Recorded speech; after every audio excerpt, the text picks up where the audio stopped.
No subject is terrible if the story is true, if the prose is clean and honest, and if it affirms courage and grace under pressure.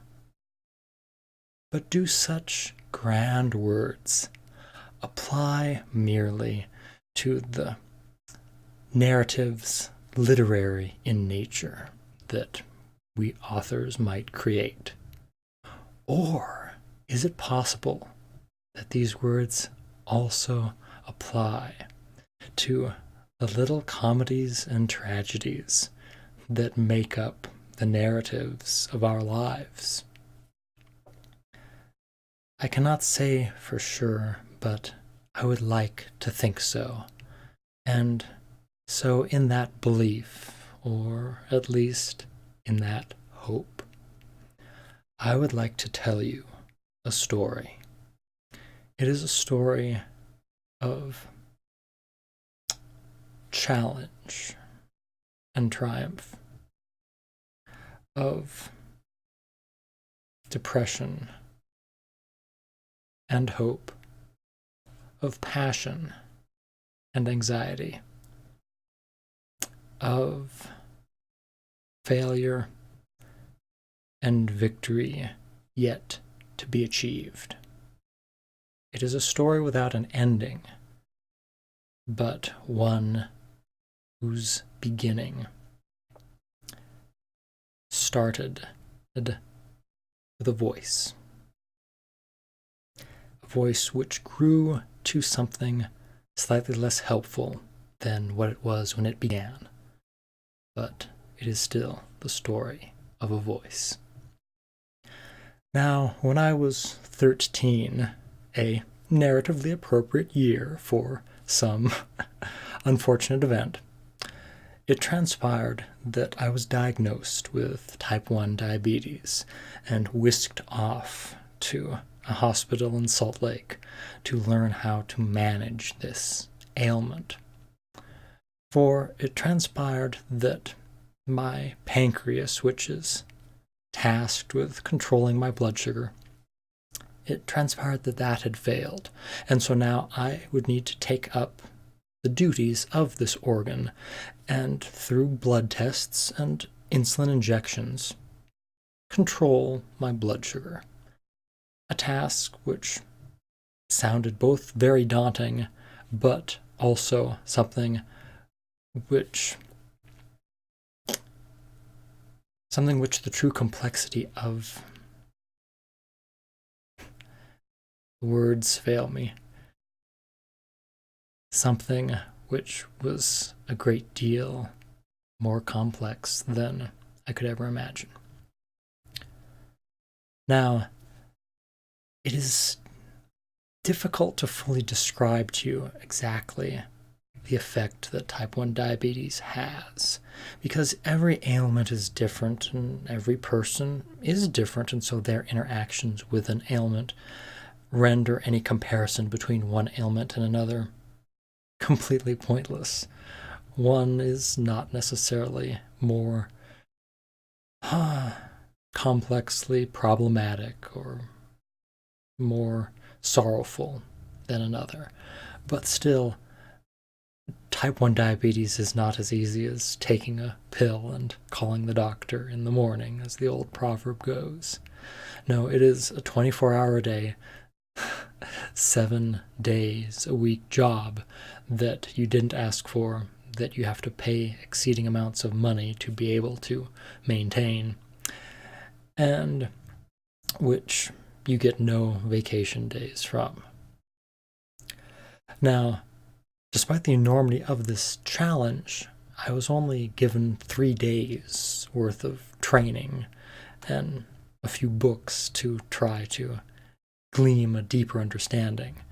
But for something that I was going to have to manage the rest of my life, 3 days seems, even now, woefully insufficient.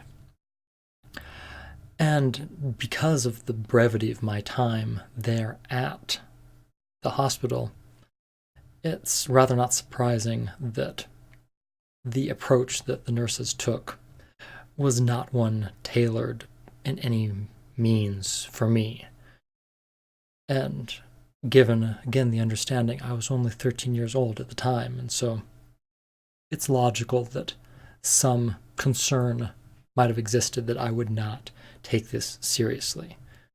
But being a very sensitive soul, very prone to worry, it was in fact just the opposite. But regardless, the point is that they impressed upon me the very real reality that if my blood sugar went too low, then I would potentially pass out and possibly even die if help was not at hand to revive me. And on the other hand, if my blood sugar went too high and was too high for too long, then a whole laundry list of health problems could assail me later in life.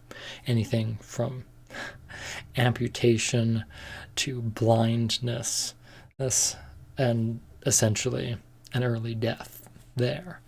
So, faced with a choice between dying very soon or dying several years later, I took the third option, which was to work very hard at managing my diabetes. And the result of this was that there were many nights where it took me a long time to get to sleep because I was worried that I might die in the night. Something which is rare, but could potentially happen. And so I undertook this challenge of trying to control my diabetes, of trying to get my blood sugar to fall within the range that the doctors gave me. And yet, every time that I went to them and told them of the troubles that I was having, they would merely say, keep your blood sugar in this range, like it was the simplest thing in the world. Now, I have since learned that, of course, being as I was a teenager at the time, all the hormones and different aspects inherent in that transition and in your life, of course, causes wild swings in the blood sugar, on top of just the ordinary swings that come from any activity you've had during the day, the different types of food that you might have had, any joy or sorrow or anxiety or anger that you're feeling at the moment. But still, it is here where the voice that I spoke of came into being. And it was a voice that started at a good place. It's a little voice that whenever I would do a blood test and see that my number was too high or too low, it would say, it's all right. Next time, have a little bit more to eat and your number won't go so low. Or next time, give a little bit more shot and your number won't go so high. But it gained a critical edge to it. And soon it was, you should have done this, or you could have done that, do better next time. And it was there that an aspect of the anxiety began. And slowly but surely, in an attempt to better manage my diabetes, to not stay up so late every night, oftentimes into the wee morning hours, I started to do less and spend more time managing my diabetes, live less and survive more. And so I went out with friends less. I played less of the sports that I enjoyed, because each of those instances of exercise in the sports would have to then be paid for later in the night with low or high blood sugars, depending on how I had reacted to it. And likewise, any interactions with friends represented time where I was not fully focused on managing my diabetes, where I perhaps did not have a meal at the opportune time, or did not do a blood test as timely as I should, and thus created an instance where I was forced to go to bed later. Because with diabetes, everything has a certain cadence to it. There is a certain number of hours it takes for the insulin that you've given to absorb, and likewise for the food that you've eaten to be broken down and its sugars absorbed. And so it is difficult to have meals too close together or too far apart. There's a dance to everything. And A delay here means a later step further down the line. Now, throughout all this trouble, I was feeling very much like it was my fault, that I was not doing something right, that I was the only one having this problem. But it was then that I met a new doctor, and it was such a transformative experience. He was an old man with a name well befitting a wizard, and he had an energy about him.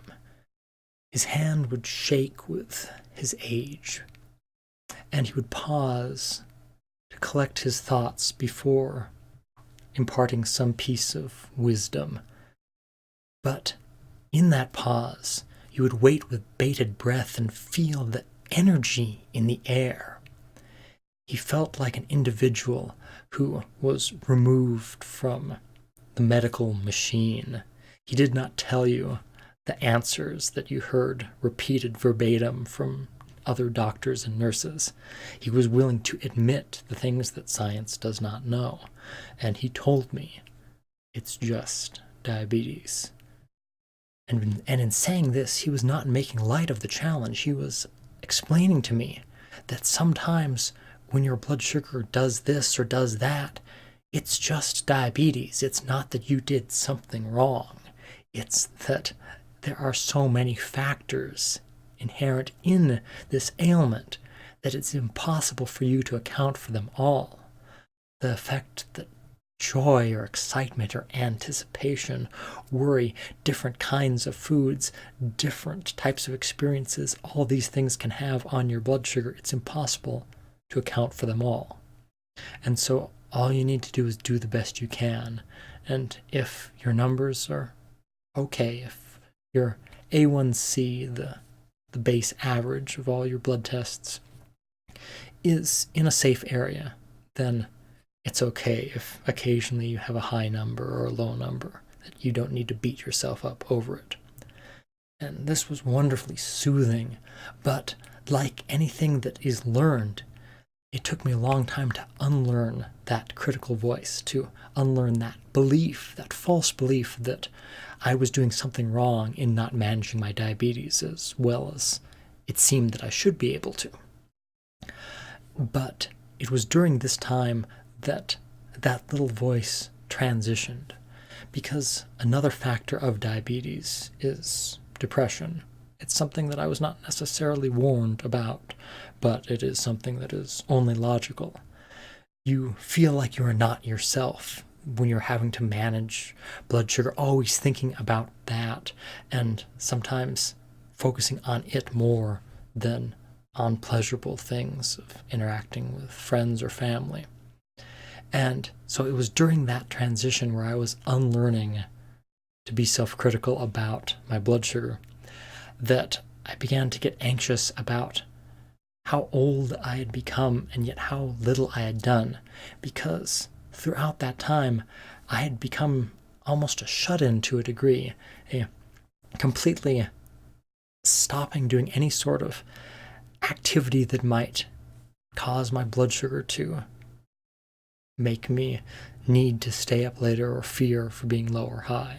And of course, this was not in and of itself healthy, because exercise helps to manage your blood sugar, helps to regulate it, but only after your body has adapted to said exercise, because when you are out of shape and you do a little bit of exercise, your blood sugar goes crazy. And so it's a balancing act, but it's a balancing act that I was just too tired to do. And so in this time of being a shut-in, I found that I was in my early 20s, and yet I had never been a teenager. My teenage years had been robbed from me, and that little voice that before said, your blood sugar's too high, you should have done this, your blood sugar's too low, you should have done that. Now instead it said, you should be at this stage in your life. You should already have these achievements checked off. You should already know these things and possess these skills. You should have done this. You could have done that. What if the past had been different? How could things have changed for the better? And look at all you need to try to do tomorrow. You need to catch up. You're behind. And you need to get this. So much past and present tense in its tone. Again, so critical. Once well-meaning, but now critical. And so it is there that I now find myself at this point where I am caught some days between anxiety over what the future might hold and whether I am prepared to meet it or not, and depression over the past and what might have been or what I should have done or what I could have done. And it is a challenge that is some days easier to handle and other days harder. There's an ebb and flow to it, and it is something that I'm working very hard to try to learn, to try to master. And an important aspect of it, and the reason for making this video, is twofold. One is to acknowledge that that little voice started at a good place, started as something trying to help me, and that it is not something that I should fight. Because there is the danger with such a thing that I would go to one of the two extremes, either to fight fervently against what this voice is telling me, but such conflict only create greater anxiety within me because that voice is a facet of me, and so I am fighting myself. I am hating myself by hating that voice, and that is not remotely helpful to this endeavor. But the other potential is to believe what it is saying, to embody that depression, to just be that.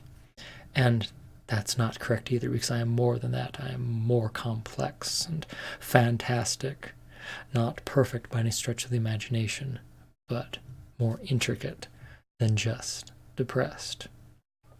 And so I can neither fight it nor give in to it. The way to finally end this is to embrace it, to love it, and to get its tone to change by accepting it and seeing that what it is saying is something that could be tempered and made beneficial again. Something saying, something hopeful, saying what might we get done tomorrow? What fantastic things might await us?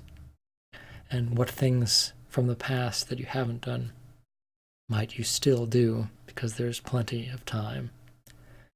But like anything, it's a process. It's something that's going to take a long time to learn. And that brings us to the other important aspect of making this video. Because part of depression, part of anxiety, is the feeling that you are in some way an oddity, some way strange and unnormal, and that regular people do not suffer such things, and so that you should not speak of it. You should not let other people know about it. You should just put on a pretense of happiness. And that is something that I'm trying not to do, that when I'm happy, I will be happy, and when I have moments of anxiety, I will acknowledge that those are happening and try not to fully embody it, but to respect that it is happening. And so a big part of that is to help in a minute way with all the infinitesimal power that this video has, to cast out into the ether yet another acknowledgement of the fact that to be anxious or sad or depressed is human. It's not remotely strange or unusual. For most people in their lifetime will have an instance like this. And furthering this narrative of being alone in this struggle only makes things worse. No, we must share our struggles and realize that we are all united in this, and that there is a beauty to the balance of things, because life is made up of good and bad, and some of us feel that, rightly so perhaps, we have had more bad than good, but that is only in this current part of the story of our lives. And that comes back to the quote that no subject is terrible if the story is true, if the prose is clean and honest, It affirms courage and grace under pressure.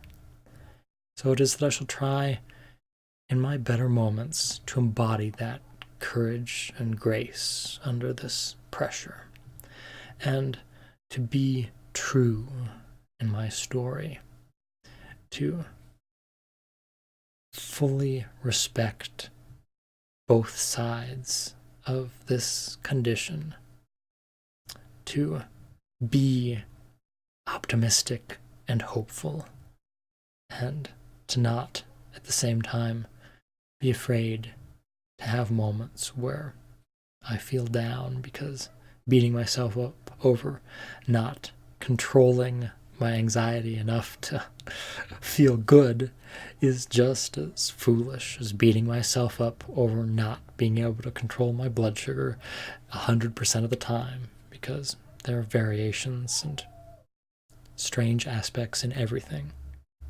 And to try to be perfect is a fool's errand. It's far better to try to be genuine, to try to be human.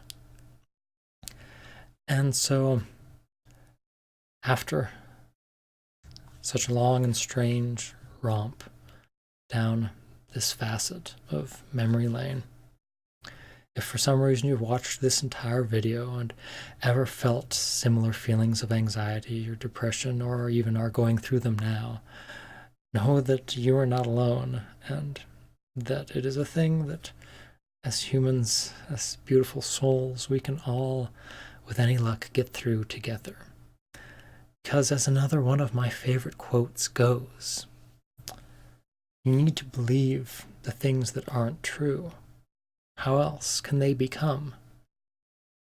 And there is a wonderful comfort in that quote for me, because there are times, certainly, where this depression or this anxiety makes me feel that all the words of encouragement from friends or family, all the motivational videos, all the things telling me that things will be better, that they are in some way lying or overly optimistic, that things will not be better.